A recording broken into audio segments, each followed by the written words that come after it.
His first day's pay was 16 cents. He wrote it down in a small ledger, every penny.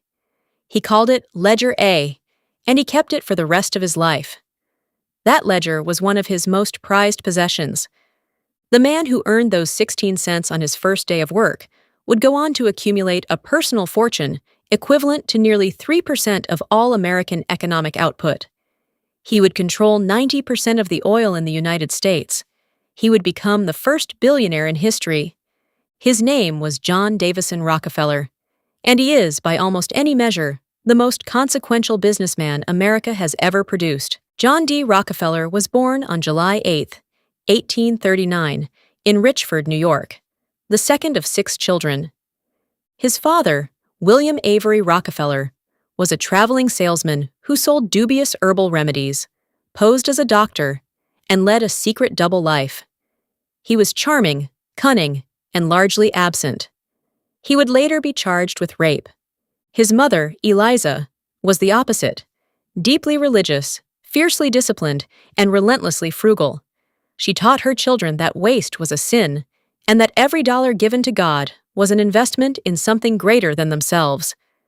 John D. inherited his father's instinct for a deal, and his mother's iron discipline. It was a combination that would prove unstoppable. At 16, he found his first job as a bookkeeper at a produce firm. He was meticulous, precise, and hungry. Within 3 years, he had saved enough to open his own produce brokerage. The same year, he opened it, 1859. Edwin Drake struck oil in Titusville, Pennsylvania. Rockefeller noticed the oil fields of western Pennsylvania in the early 1860s were chaos. Prices swung wildly. Wells ran dry overnight. Fortunes were made and lost in weeks. Men who drilled were gamblers. Rockefeller saw something they didn't. Every barrel of oil drilled anywhere in Pennsylvania had to be refined before it could be used.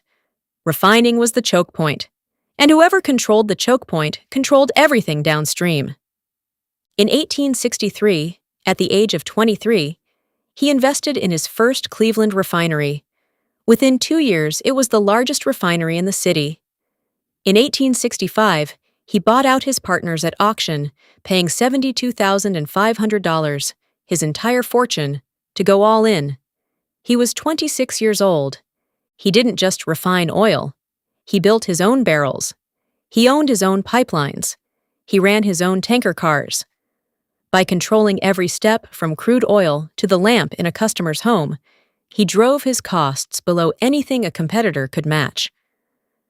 By 1868, the firm of Rockefeller, Andrews, and Flagler was operating the largest oil refinery in the world. He was 29 years old. He had not yet founded Standard Oil. On January 10, 1870, Rockefeller incorporated the Standard Oil Company of Ohio. Initial capital, $1 million. The name was deliberate. In an industry defined by instability, Standard meant reliable, consistent, trustworthy. He was selling order in the middle of chaos.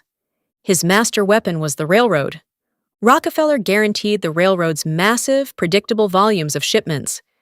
In exchange, they gave Standard Oil deeply discounted rates, called rebates, that no competitor ever received.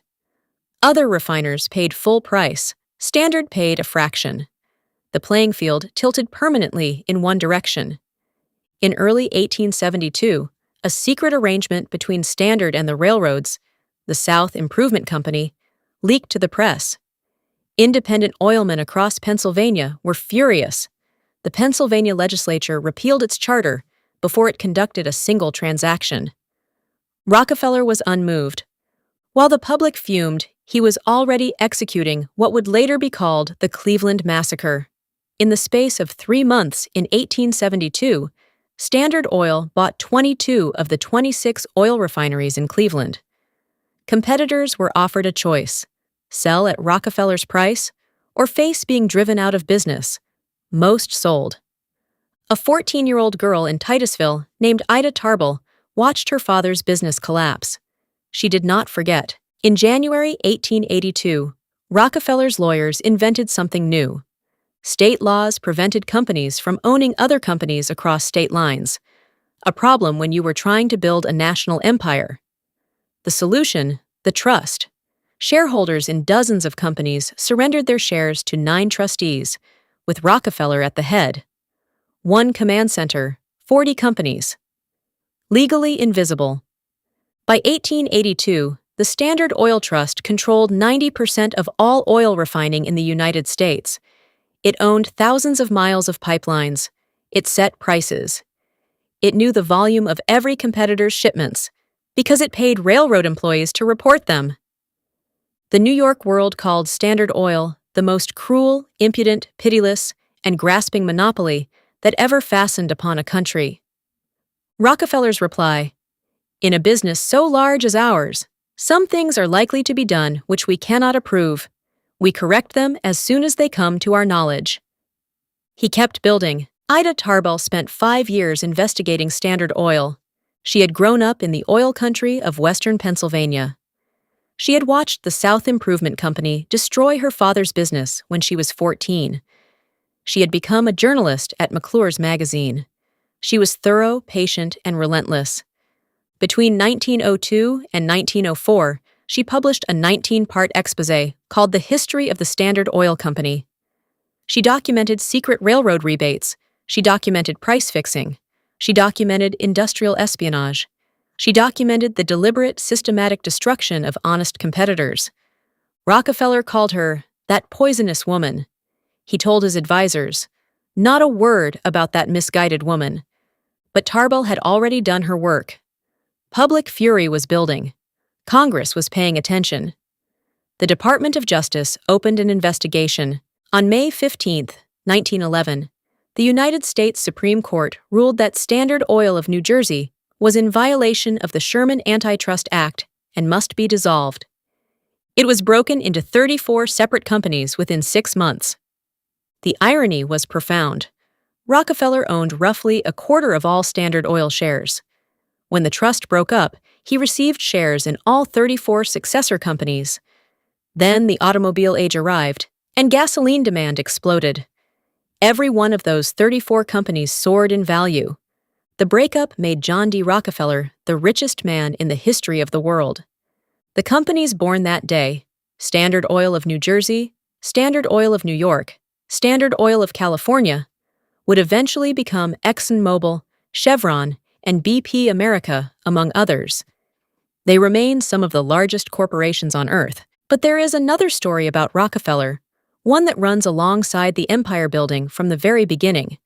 From the day he received his first paycheck as a 16-year-old bookkeeper, Rockefeller gave 10% of his earnings to his Baptist church.